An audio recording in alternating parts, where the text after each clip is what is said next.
My sister Callista was about to become the first woman in Navy history to face court-martial for insubordination during wartime. The charges could have sent her to military prison for 20 years. Her career would have been destroyed. Our family name, built over 3 generations of naval service, would have been shattered forever. But then something happened that no one saw coming.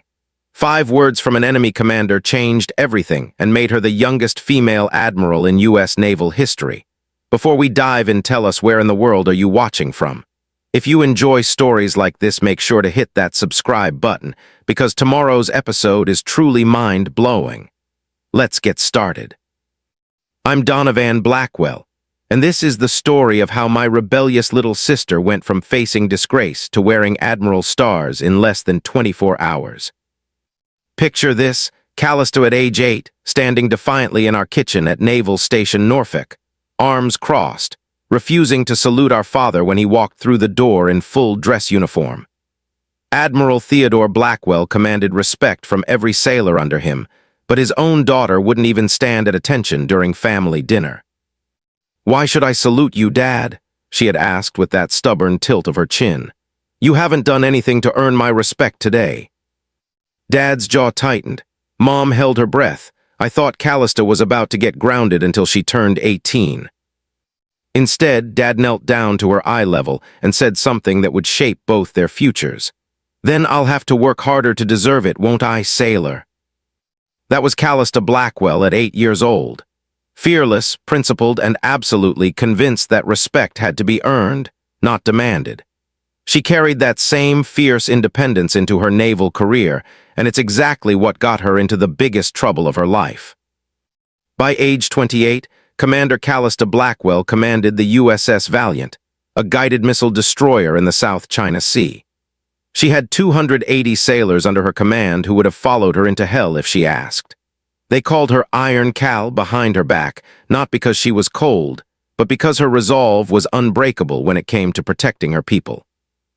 But Iron Cal had never faced a choice like the one that came on March 15th. A choice between following orders and saving lives.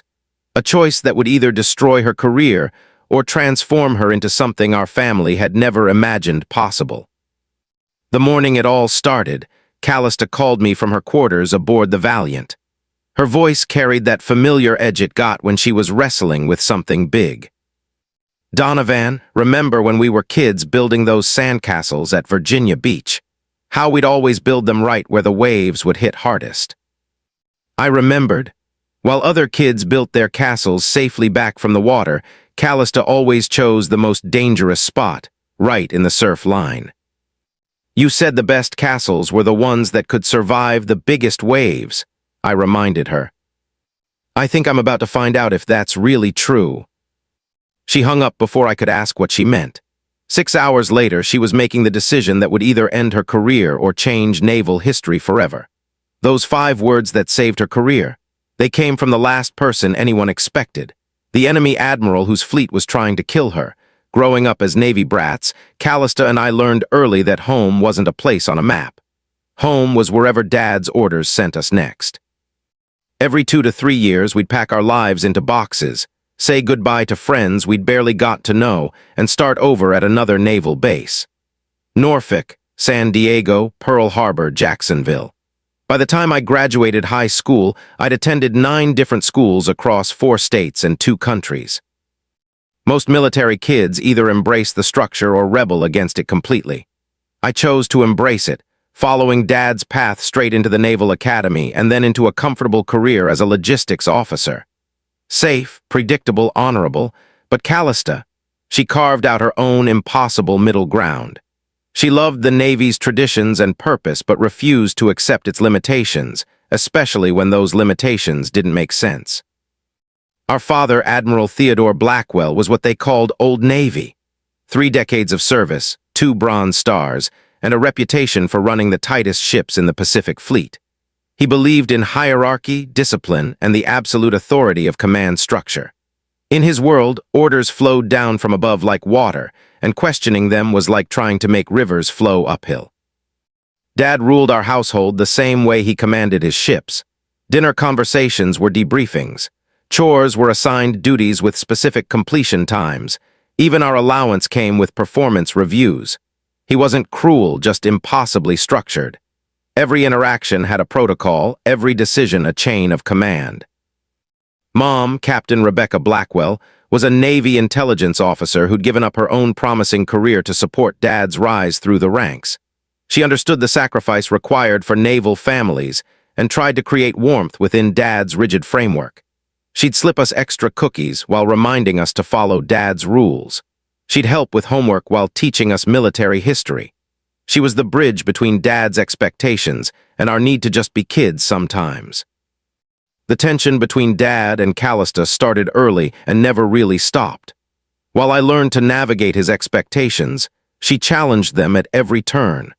Not out of disrespect, but out of genuine curiosity about why things had to be done certain ways. "Dad, why do we have to eat dinner at exactly 1800 hours every night?" 8-year-old Callista had asked during one of our moves. "Because structure creates efficiency, and efficiency creates success," Dad replied, cutting his steak with military precision. "But what if something more important comes up? What if Mrs. Henderson next door needs help with her groceries?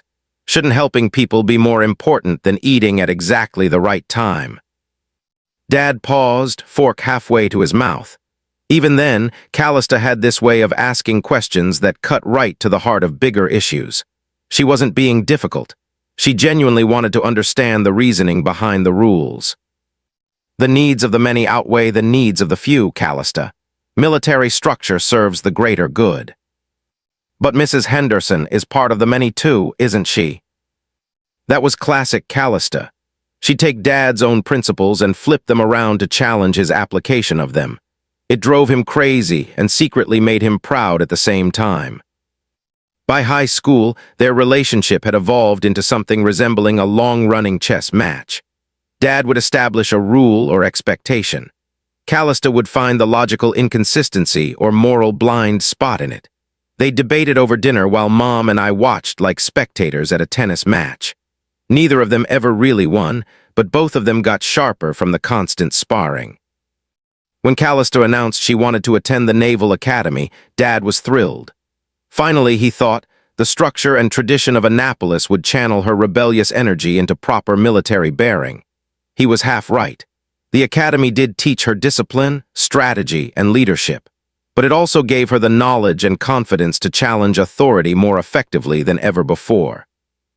"The academy taught me that good officers question orders that don't serve their people," she told me during her graduation leave. "Dad taught me to follow orders. The academy taught me to evaluate them." That distinction would define her entire career. After commissioning, Callista chose surface warfare over the safer staff positions Dad recommended.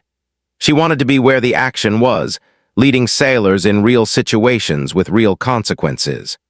Her first assignment was as a division officer on a frigate, where she quickly earned a reputation for two things: tactical brilliance and absolute devotion to her crew's welfare. Stories about Lieutenant Callista Blackwell spread through the fleet like wildfire. There was the time she convinced her captain to delay deployment by 12 hours so a sailor could attend his daughter's birth. The time she personally drove a homesick seaman to the airport during her leave so he could make it home for his mother's funeral. The time she stood up to an abusive senior officer who was harassing junior enlisted personnel, filing a formal complaint that ended the man's career. "She doesn't just command respect," one of her petty officers told me years later. "She earns it every single day by proving she cares more about us than she does about her own advancement." Dad watched her rise through the ranks with a mixture of pride and concern.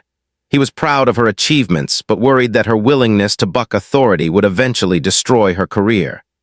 "The Navy rewards conformity, not creativity," he'd warn her during our family gatherings. "Maybe that's what's wrong with the Navy," she'd shoot back. By age 26, she'd made lieutenant commander ahead of schedule. At 28, she was selected for early promotion to commander and given command of the USS Valiant, a guided missile destroyer with 280 souls aboard. She was the youngest woman ever to command a destroyer, and definitely the only commander whose crew had nicknamed her Iron Cal. The nickname wasn't about being harsh or unforgiving. It was about her unbreakable commitment to doing what was right, even when it was difficult. Especially when it was difficult.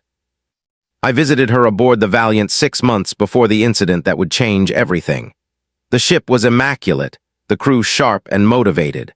But what struck me most was the way her sailors looked at her. Not with the fearful respect that Dad's crews showed him, but with genuine affection and absolute trust.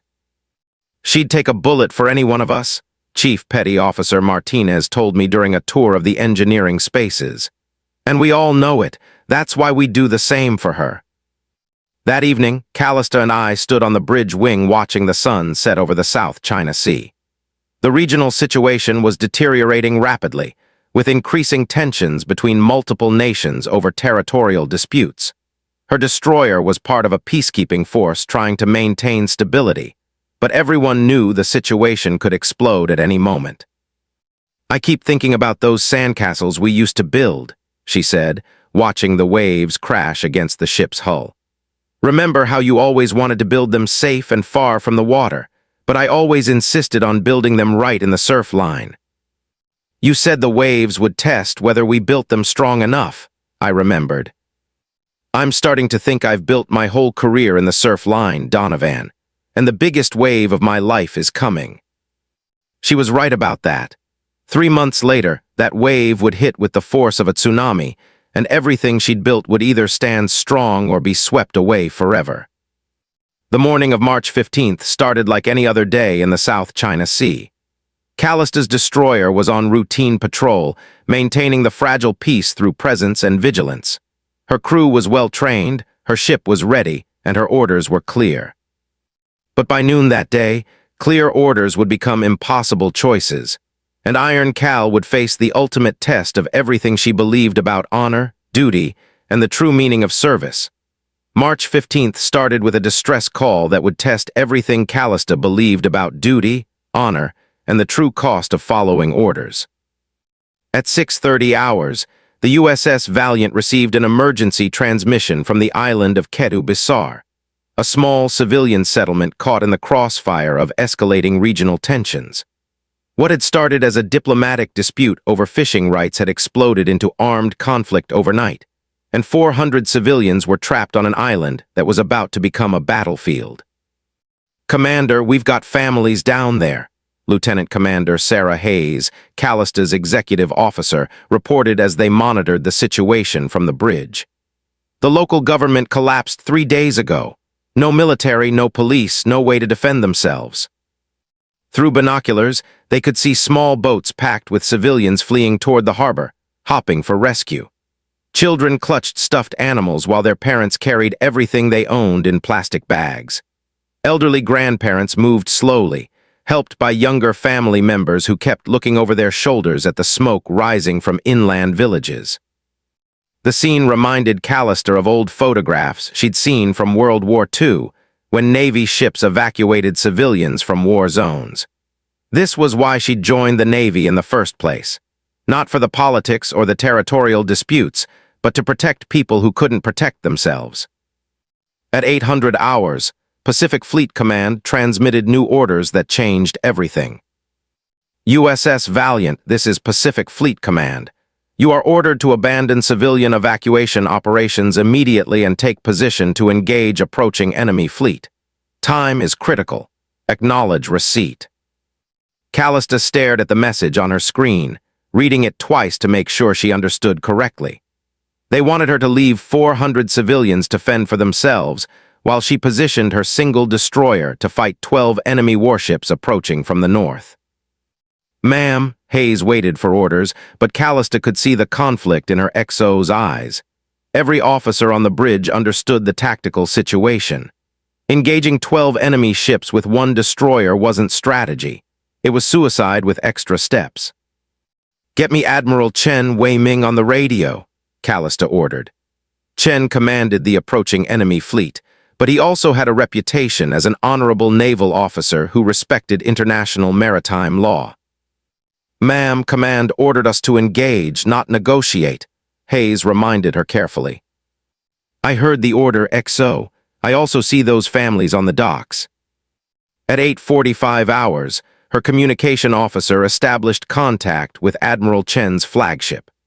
The conversation that followed would later be dissected by naval historians. But in the moment, it was just two ship commanders trying to find a solution that didn't involve unnecessary bloodshed. Admiral Chen, this is Commander Blackwell of USS Valiant. I'm requesting safe passage for civilian evacuation vessels currently loading refugees from Ketu Basar. Chen's response came after a long pause. Commander Blackwell, your presence in these waters is noted. You have 30 minutes to clear the area before we establish our defensive perimeter. Admiral, these are innocent families with children. They pose no military threat to your operations. Commander, I respect your concern for civilian welfare. However, my orders are clear.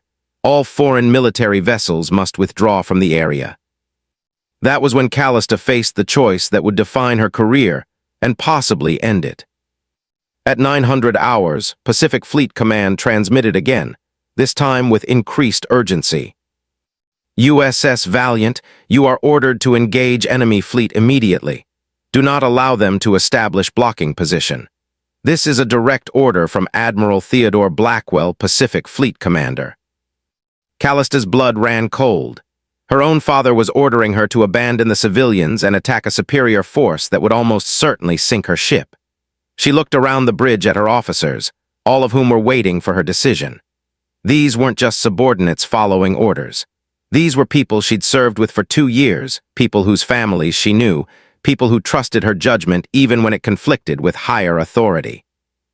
"Ma'am, what are your orders?" Hayes asked quietly. Through the bridge windows, Callista could see the evacuation boats still loading civilians. An old man was helping his wife down a rope ladder, her arthritis making every step painful. A young mother held a crying infant while balancing a toddler on her hip. A group of teenagers were helping load elderly passengers, moving with the careful urgency of people who understood their lives depended on getting to safety. At 9:15 hours, Callista made the decision that would change naval history. Negative, Pacific Fleet Command. USS Valiant will maintain position to provide protection for civilian evacuation operations. We will not abandon these people. The bridge fell completely silent. Every officer understood the implications. Disobeying a direct order during wartime wasn't just insubordination. It was mutiny, punishable by decades in military prison. Hayes stepped closer to Callista's command chair. "Ma'am, are you sure about this?" "Sarah, look at those families. Look at those children. Could you live with yourself if we sailed away and left them to die?" "No, ma'am, I couldn't." "Then we stay." At 9:30 hours, Pacific Fleet Command responded with barely controlled fury. USS Valiant, you are ordered to comply immediately. Failure to engage enemy fleet constitutes dereliction of duty and insubordination. You are jeopardizing the entire mission. Callista keyed her radio with steady hands. Pacific Fleet Command, USS Valiant acknowledges your transmission. However, I will not fire on vessels that have not fired on us while civilian evacuation is in progress. My ship will remain in position to protect innocent lives. Commander Blackwell, this is Admiral Theodore Blackwell. You are hereby ordered to comply with fleet directives immediately. Do not force me to relieve you of command. The pain in her father's voice was unmistakable, but so was the steel. He was trapped between his duty as fleet commander and his role as her father, and both positions demanded she follow orders she couldn't morally accept. Admiral Blackwell, with all due respect, I cannot and will not abandon these civilians. USS Valiant out. She cut the transmission and turned to face her bridge crew. I want everyone to understand what's happening here. I've just disobeyed a direct order from Pacific Fleet Command during wartime. When we get back to port, I'll face court-martial, and my career will be over. Anyone who supports this decision will face the same consequences. Chief Petty Officer Martinez, her senior enlisted advisor, spoke for the entire crew. "Ma'am, respectfully, we'd rather face prison with our honor intact than go home knowing we abandoned innocent people to save our own careers." One by one, Every officer and enlisted sailor on the bridge voiced their agreement. They understood the cost, but they also understood that some things were more important than following orders. At 1,000 hours, Admiral Chen's fleet appeared on the horizon. 12 warships in perfect formation, moving with the practiced precision of a force that expected no resistance. They could have destroyed the Valiant in minutes, but something about Callista's position gave Chen pause. Instead of attacking, he ordered his fleet to maintain distance while he assessed the situation. One American destroyer, positioned directly between his fleet and the evacuation ships, with no tactical advantage except moral authority. "Commander Blackwell," Chen's voice crackled over the radio. "Your position is untenable. You cannot protect those vessels against my entire fleet." "Admiral, I'm not trying to defeat your fleet. I'm trying to save 400 innocent lives. Surely that's something any honorable naval officer can understand." For 6 hours, the two fleets faced each other across the blue waters of the South China Sea. Callista's single destroyer against Chen's overwhelming force, with 400 civilians caught between them. The evacuation continued slowly, boat by boat, family by family, while the world watched and waited to see what would happen when military necessity collided with human compassion. Pacific Fleet Command transmitted increasingly urgent orders. The press picked up the story. International observers monitored the standoff. But on the bridge of USS Valiant, Callista remained focused on one simple truth. Good people were in danger, and she had the power to help them. "Ma'am," Hayes reported at 1600 hours. "Last evacuation boat is loading now. They should be clear in 30 minutes. "And then," Martinez asked quietly. Callista looked at her crew, these sailors who had chosen to stand with her despite knowing the consequences. "Then we find out if doing the right thing was worth throwing away everything we've worked for." By 1630 hours, the last evacuation boat was pulling away from Ketu Bisar's harbor, loaded with the final group of civilians. Callista watched through binoculars as families huddled together on the overcrowded vessel, children pressed against their parents, elderly passengers helped to seats by younger strangers who had become temporary family. 400 souls, safe because her crew had chosen honor over orders. But safety was relative. Admiral Chen's fleet still maintained their positions, 12 warships in perfect formation, waiting. Pacific Fleet Command continued transmitting increasingly frantic orders for her to either engage or retreat. And Callista's single destroyer sat between them, no longer protecting civilians but still refusing to fire the first shot. "Ma'am, evacuation is complete," Lieutenant Commander Hayes reported from her position at the tactical station. "All civilian vessels are clear of the harbor and heading south." The bridge fell silent except for the steady hum of electronics and the distant rumble of the ship's engines. Every officer understood they had reached the moment of truth. The civilians were safe, but the USS Valiant was still in violation of direct orders, still facing an enemy fleet that could destroy them in minutes. "Commander, Pacific Fleet is demanding an immediate response," Communication Officer Lieutenant Rodriguez announced, his voice tight with tension. Callista looked around the bridge at faces she'd come to know better than her own family. Chief Petty Officer Martinez, whose daughter had just started college on a Navy scholarship. Lieutenant Hayes, whose husband was deployed with the Marines in the Pacific. Ensign Kim, fresh from the academy, serving his first tour. Petty Officer Thompson, whose wife had given birth to twins just before this deployment. These weren't just her crew. They were people who had trusted her judgment enough to risk their careers, their freedom, possibly their lives. She owed them honesty about what came next. "Listen carefully," she said, her voice carrying the command authority that had earned their respect over 2 years of service together. "We've saved those civilians, but we're not out of this yet. I'm about to make another decision that goes against everything they teach at the Naval War College, and I need you to understand what I'm planning." She moved to the chart table, spreading out the tactical display that showed their position relative to Chen's fleet. "Conventional wisdom says we should either retreat now and face court-martial, or follow our original orders to engage a superior force and probably die in the process. But there's a third option, and it's never been tried in naval history. Martinez leaned forward, studying the display. What kind of third option, ma'am? I'm going to ask Admiral Chen for help. The bridge erupted in surprised murmurs. Hayes stepped closer, her expression a mixture of concern and curiosity. Ma'am, respectfully, he's the enemy commander. His fleet is positioned to establish a naval blockade. Why would he help us?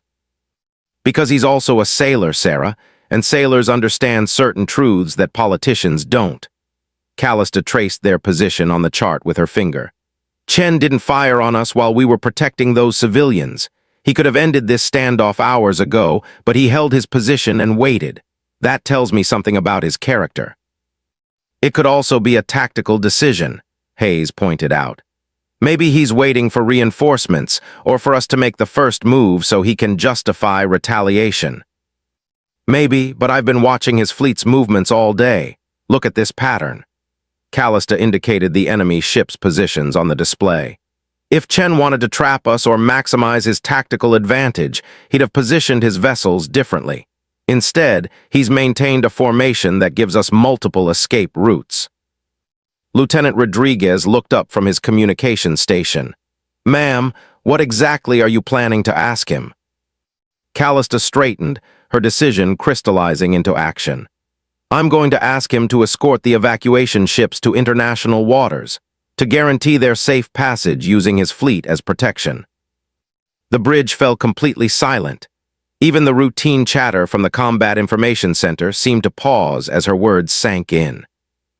Commander, Martinez said carefully, that would mean asking an enemy fleet to provide military escort for vessels we just helped evacuate. That's not just unconventional tactics. That's completely unprecedented. Exactly, which is why it might work. Callista moved to her command chair, her mind racing through the implications.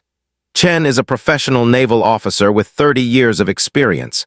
He understands the laws of the sea, the traditions of naval warfare, and the obligations that come with commanding warships. More importantly, he's been watching us protect civilians all day. Hayes nodded slowly, beginning to understand the logic. You think he'll respect what we did here?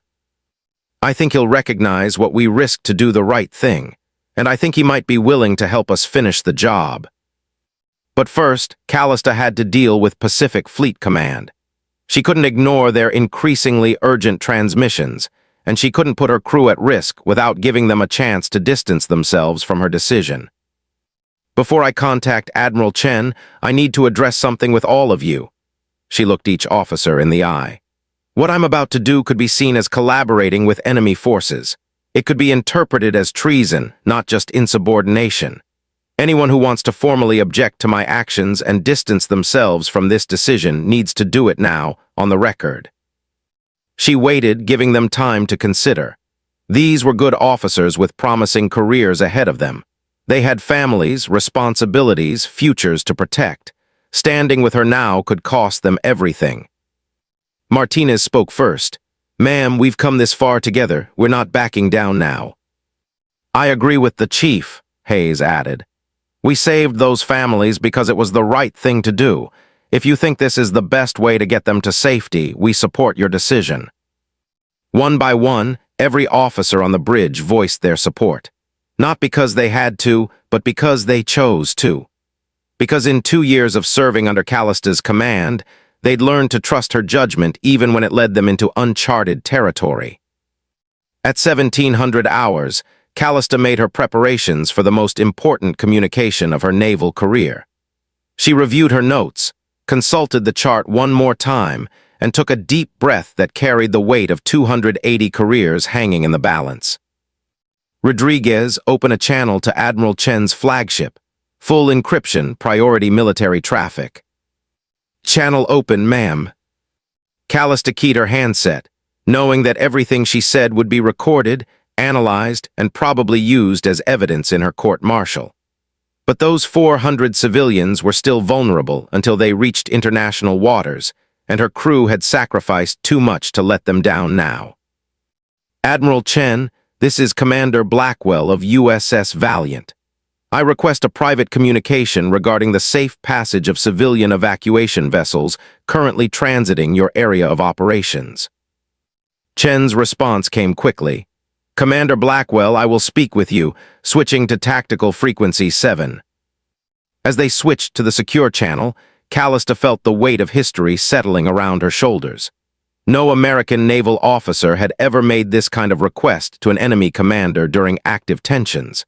Success could save lives and possibly her career. Failure could trigger the international incident that everyone was trying to avoid. Admiral Chen, I'm making an unusual request. The civilian evacuation vessels we protected today are still vulnerable until they reach international waters. They're carrying 400 innocent people, including many children and elderly passengers. I'm asking for your word as a naval officer that your fleet will ensure their safe passage. The silence stretched for nearly a minute before Chen responded, and when he did, his voice carried a tone of respect that surprised everyone on Vallista's bridge.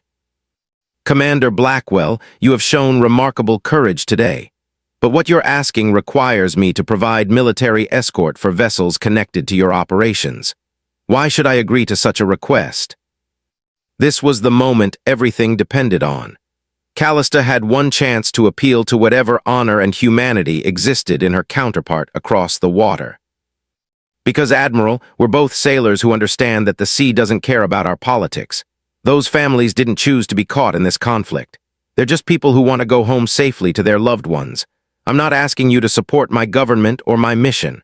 I'm asking you to help me ensure that innocent people don't pay the price for decisions made by others. Silence that followed Callista's request stretched across the South China Sea like a held breath.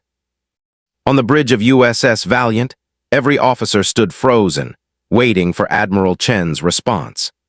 The secure radio channel carried only static while two naval commanders faced a decision that could either escalate into international conflict or create something entirely unprecedented in modern warfare.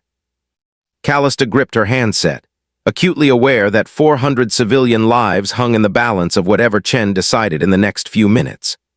Behind her, Lieutenant Commander Hayes monitored the tactical display showing Chen's 12 warships maintaining their formation, weapons systems powered but not yet locked onto targets. "Ma'am," Chief Petty Officer Martinez whispered, "his fleet is adjusting position." Through the bridge windows, they could see the distant silhouettes of Chen's vessels shifting formation. It was impossible to tell whether they were preparing to engage or preparing to withdraw. Callista's crew had committed themselves to following her judgment, but she could feel the tension radiating from every person on the bridge. At 17:15 hours, Admiral Chen's voice crackled back over the secure channel, and his first words sent shockwaves through both fleets. "Commander Blackwell, in 30 years of naval service, I have never encountered an officer who would risk court-martial to protect civilians who were not even her own citizens." Callista's heart pounded, but she kept her voice steady. "Admiral, I believe any honorable naval officer would make the same choice when faced with innocent families in danger. Perhaps, but few would have the courage to follow through when the cost became clear." Chen paused, and when he continued, his tone carried something that surprised everyone listening. "Respect. You have demonstrated something today that transcends national boundaries, Commander. You have shown what naval honor truly means." On the tactical display, Chen's fleet began moving again, but their new formation made no tactical sense for an attack. Instead of surrounding Valiant, they were positioning themselves in a protective convoy formation. Hayes looked at the display with growing amazement. "Ma'am, he's not preparing to engage us. He's setting up an escort formation." Chen's voice returned to the radio, and what he said next would be replayed in naval academies for decades to come. "Commander Blackwell, I hereby grant safe passage to all civilian evacuation vessels under the protection of both our fleets. Furthermore, I am ordering my ships to provide escort to ensure their safe transit to international waters." The bridge erupted in quiet exclamations of disbelief. Callista felt her knees go weak with relief, but Chen wasn't finished. "However, I have something else to say, and I want it transmitted on all military frequencies so that both our commands can hear it clearly." "Admiral, you're cleared to transmit." Chen switched to an open military channel that both Pacific Fleet Command and his own headquarters could monitor. What followed was a statement that would change the course of Callista's career and redefine how the naval world viewed courage under fire. To all stations, this is Admiral Chen Wei-Ming, commanding officer of Task Force Dagger. I wish to make the following statement regarding the conduct of Commander Callista Blackwell of USS Valiant. In Pearl Harbor, Admiral Theodore Blackwell was listening with growing amazement to his daughter's enemy praising her actions. In Washington, senior Navy officials scrambled to understand what was happening in the South China Sea. On board Valiant, Callista's crew held their breath. Commander Blackwell has today demonstrated the highest principles of naval service. When faced with a choice between following orders and protecting innocent lives, she chose to risk her career, her freedom, and her ship to ensure the safety of 400 civilians who had no other protection. Chen's words carried across the Pacific, broadcast on frequencies that every major naval headquarters monitored. Her actions today remind us that naval officers serve a purpose higher than national politics. We serve to protect those who cannot protect themselves, to uphold the laws of the sea, and to demonstrate that honor transcends the boundaries drawn on maps. Martinez wiped his eyes, not caring who saw. Hayes gripped the tactical rail so tightly her knuckles were white. Every sailor on the bridge understood they were witnessing something that would be remembered long after their own careers ended. Chen continued his unprecedented broadcast. I have served in 3 different conflicts over 30 years. I have seen officers follow orders that resulted in unnecessary death, and I have seen officers break orders that saved countless lives. Commander Blackwell belongs to the latter category, and any naval service that would punish such courage has forgotten its true purpose. The impact was immediate. On the secure Pacific Fleet Command frequency, Admiral Theodore Blackwell's voice came through with barely controlled emotion. Commander Blackwell, this is Pacific Fleet Command. Stand by for new orders. But Chen wasn't finished with his statement. His final words would ensure that court-martial proceedings against Callista became impossible. To the families of the 280 sailors serving under Commander Blackwell's command, your loved ones serve under an officer who values their lives and their honor above her own advancement. They are fortunate to serve with such a leader. Then came the 5 words that would change everything. You have earned my respect. Those words, spoken by an enemy admiral to an American commander over open military frequencies, created an international sensation within hours. Chen had just publicly endorsed Callista's actions, using the highest praise one naval officer could give another. To proceed with court-martial, after such a statement would make the U.S. Navy appear to be punishing exactly the kind of moral courage they claimed to represent. Chen's tactical actions matched his words. His fleet formed up around the evacuation ships, providing a protective escort that guided them safely through contested waters toward international boundaries. For 6 hours, American and Chinese warships sailed in formation, their traditional animosity temporarily set aside in service of protecting innocent civilians. At 1800 hours, Pacific Fleet Command transmitted the message that vindicated every risk Callista had taken. USS Valiant, this is Admiral Theodore Blackwell, Pacific Fleet Commander. Previous orders are rescinded. You are commended for exemplary conduct in protection of civilian lives under extraordinary circumstances. Prepare to receive new orders upon return to port. The bridge fell silent again, but this time it was the silence of victory rather than uncertainty. Hayes turned to Callista with tears in her eyes. Ma'am, I think we actually did it. We saved those families, and we might have saved our careers too. But the real confirmation came an hour later, when Admiral Chen made one final transmission directly to Valiant. Commander Blackwell, the evacuation vessels have reached international waters safely. My fleet is withdrawing to resume our original mission. However, I want you to know that your actions today have restored my faith that honor still exists in naval service. Thank you, Admiral Chen. Your assistance ensured those families reached safety. History will remember your decision to put humanitarian concerns above tactical advantage. History will remember that two naval officers from different nations chose to work together to protect innocent lives, Commander. That is a legacy worthy of our service. As Chen's fleet disappeared over the horizon, Callista finally allowed herself to believe that her gamble had succeeded. The civilians were safe. Her crew would face no punishment for following her orders. And somehow, an enemy admiral's respect had transformed her from a commander facing disgrace into something she never expected to become. Within 24 hours, Chen's public statement had been picked up by international media. Naval officers around the world debated the precedent Callista had set. Military historians began analyzing the first recorded case of enemy naval commanders cooperating to protect civilians during active tensions.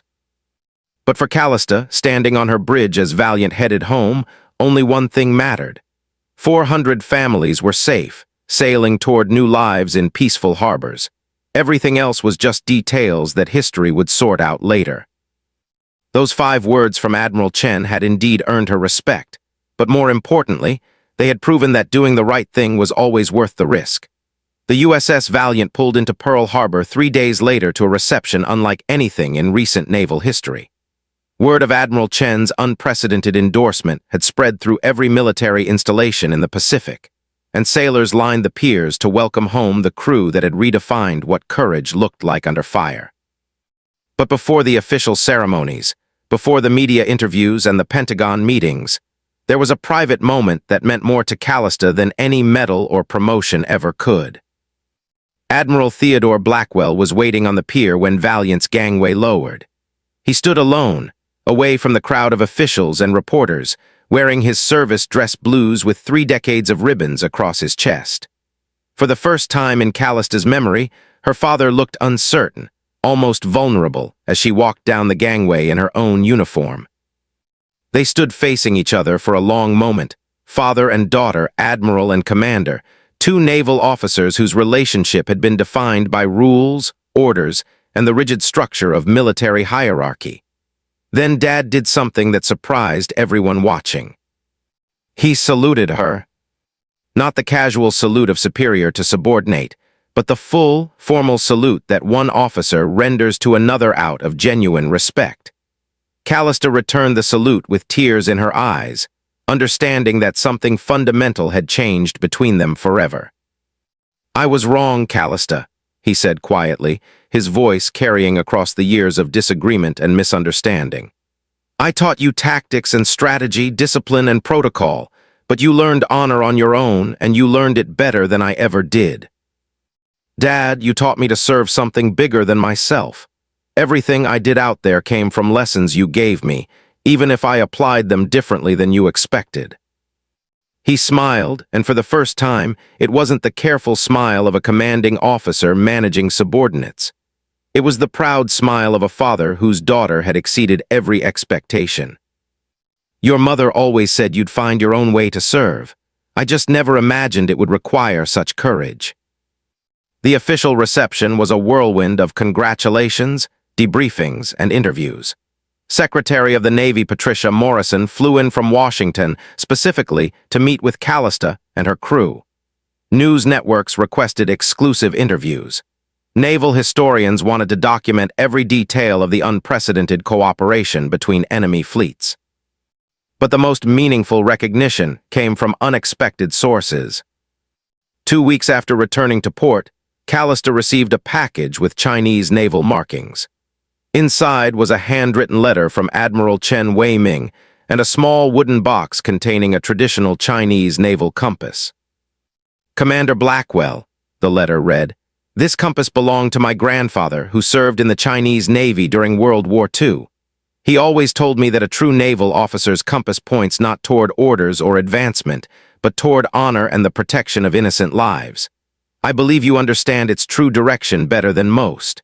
Please accept this with my continued respect and admiration for your courage." The gesture created another diplomatic sensation. Enemy admirals didn't typically send personal gifts to American commanders, but Chen's action reinforced his public statement that some principles transcended national boundaries.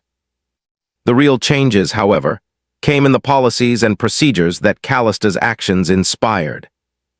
Within 6 months, the Navy had established what became known as the Blackwell Doctrine, a formal protocol for protecting civilians during military operations.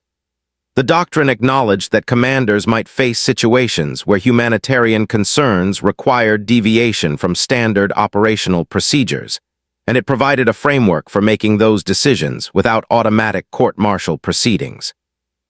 Naval War College began teaching a new course called Moral Leadership Under Fire, using Callista's decision-making process as a case study. Officers learned to balance competing priorities, assess the long-term consequences of their choices, and understand that sometimes the most important battles were fought against systems that had lost sight of their original purpose. The most profound change, however, came in how naval officers around the world viewed their responsibilities. 6 months after the incident, I visited Callista at her new assignment. She'd been promoted to Rear Admiral ahead of schedule, making her the youngest woman ever to achieve that rank in the U.S. Navy. More importantly, she'd been given command of Naval Forces Humanitarian Operations, a newly created position that coordinated military assistance during international crises.